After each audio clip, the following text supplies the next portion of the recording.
नमस्कार साथियों, स्वागत है आपका। कैसे हैं आप लोग? आशा करता हूं कि अच्छे होंगे और अपनी तैयारी को अच्छे से कर रहे होंगे। आरपीएफ कांस्टेबल 4208 भर्ती 2024 और 25 जिस प्रकार से मैं देख रहा हूं और बहुत सारे हमारे साथी लोग हैं, बहुत सारे जो अक्सर हमसे जुड़े हुए हैं, बहुत से बच्चों के पास हमारा नंबर है। लगातार जिस प्रकार से उनकी जो परीक्षा हुई है, 2 मार्च को परीक्षा हुई है और 3 मार्च को परीक्षा, जिस प्रकार से परीक्षा हो रही है और लगातार हमारे पास कॉल भी आ रहे हैं, किस प्रकार से अब जो आगे की रणनीति है जिन बच्चों की परीक्षा है और इसको देखते हुए बहुत से बच्चों ने किस प्रकार सा एग्ज़ाम हुआ है और किस प्रकार से प्रश्न करके आए हैं और बहुत से बच्चों ने गलती की है और आखिरकार जिसका आप लोगों को डर था वही हुआ है। किस चीज़ का डर था? डर था आपको जीएस का।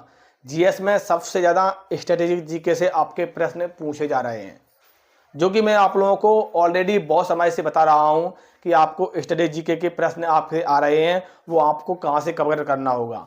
ये जो आप स्क्रीन पर देख रहे हो, ये नोट्स एंड पीडीएफ है और इसमें स्ट्रेटेजिक जीके के प्रश्न हैं। और आपकी इसमें खासियत समझ लीजिए कि पुरानी भर्ती हुई थी उसमें किस प्रकार के प्रश्न आए थे, वो इससे नोट्स में अवेलेबल हैं।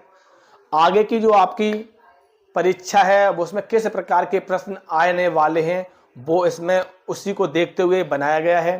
1 लाइन फॉर्मेट में है, 5000 प्लस प्रश्न हैं। आप ट्रेन में सफ़र कर रहे हो, आप अपने एग्ज़ाम सेंटर के नज़दीक पहुंच जाओगे तो आप अपने मोबाइल में पीडीएफ को देखकर तैयारी कर सकते हो, पढ़ सकते हो और इस पीडीएफ से आपके 2 से 3 प्रश्न लगभग मान लीजिए पक्के बन जाएंगे। दिया गया व्हाट्सअप नंबर है, आप इस पर मैसेज करोगे, ये पीडीएफ आपको सिर्फ और सिर्फ 10 सेकंड में मिल जाएगा। एक बार मैं कह रहा हूं, इसको खरीद कर आप तैयारी जरूर कर लीजिएगा, एक बार जरूर पढ़ लीजिएगा, आपको बहुत ही उपयोगी साबित होगी। अब जैसा कि मैंने आपको बताया था कि मैं जिस प्रकार से आपका एग्जाम होगा, हर एक डे बाय डे हम आपको एग्जाम का एनालाइज कराएंगे कि कहाँ से प्रश्न पूछे जा रहे हैं और आपको किस प्रकार से कितने नंबर अब बन रहे हैं बच्चों के। ठीक है, जिस प्रकार से मैंने आप लोगों ने देखा होगा, एक परीक्षा हुई थी इसमें 2 मार्च को, आज जो परीक्षा हुई है जिसमें आप लोग खुद देख रहे होंगे कि जीएस में सभी बच्चे परेशान हो रहे हैं। देखो, जीएस में मैं बताना चाहूँगा कि जो करंट अफेयर्स है आपके जीएस में, उसमें से आपके 4 से 5 प्रश्न बन रहे हैं और बहुत ज़्यादा प्रश्न आपके पॉलिटिक्स से बन रहे हैं और स्टडी जीके से प्रश्न बन रहे हैं। जीएस में ही मैं देख रहा हूँ ज़्यादातर बच्चे 25, 28 और 30 और कोई कोई बच्चे 32, इस प्रकार से जीएस में आपके बच्चे जो प्रश्न करके आ पा रहे हैं। लेकिन मैथ भी थोड़ा बहुत जो आज हल्का फुल्का जो आपका एग्जाम का पैटर्न है, देखो एग्जाम का जो आपका पैटर्न है वो पैटर्न आपका बिल्कुल भी बदला नहीं है। जैसा कि मैंने आप लोगों को पहले बताया था कि आपका जो आरपीएफ एसआई का जो भी बच्चे ने पेपर दिया होगा, बिल्कुल एग्जाम का पैटर्न वैसा ही है, ना आपका हार्ड है ना इजी है। एग्जाम का पैटर्न एक प्रकार का बीच का है। ठीक है, लेकिन गलतियां हुई हैं उसके बारे में एक बार समझ लीजिए। गलतियां क्या हुई हैं? गलतियां ये हुई हैं कि बहुत से बच्चे क्या कर रहे हैं, मैं बार बार हमारे कहने के बावजूद बच्चे क्या कर रहे हैं, ये कर रहे हैं कि जीएस और मैथ में ज़्यादा टाइम दे रहे हैं। जीएस और मैथ में इतना ज़्यादा टाइम दे रहे हैं कि जिसकी वजह से उनका जो आगे वाला पोर्शन है जिसमें जीएस है, वो जीएस को कर ही नहीं पा रहे हैं और मैथ और रीजनिंग में ज़्यादा समय खर्च कर रहे हैं, क्योंकि 120 प्रश्न हैं और 90 मिनट हैं। इसमें मैं देख रहा हूँ बहुत से बच्चे जो हमारे पास कमेंट भी कर रहे थे कि हमने सिर्फ और सिर्फ 80 क्वेश्चन पढ़ पाए, बहुत कहे हमने 90 पढ़ पाए, कुछ बच्चों ने कहा है कि हमने 110 प्रश्न पढ़ लिए। लेकिन अभी तक मैं देख रहा हूँ बहुत से बच्चों का जो हमसे बात हुई है, किसी बच्चे ने ये बताया कि हमने अपने 120 में से 120 प्रश्न पढ़ लिए हैं, क्योंकि टाइम का सबसे ज़्यादा विशेष करके ध्यान रखें। ठीक है, जीएस ने मैं देख रहा हूँ जीएस रुला, सभी बच्चों को रुला रहा है जीएस में सभी बच्चे ज़्यादातर अटक रहे हैं। ठीक है, अब आगे की रणनीति क्या करना होगा, मैं सभी से कहना चाहूँगा। जो मैथ है आपका एलसीएम, एससीएम, रेलगाड़ी और आपके चक्रवर्ती ब्याज से संबंधित आपके प्रश्न पूछे जा रहे हैं।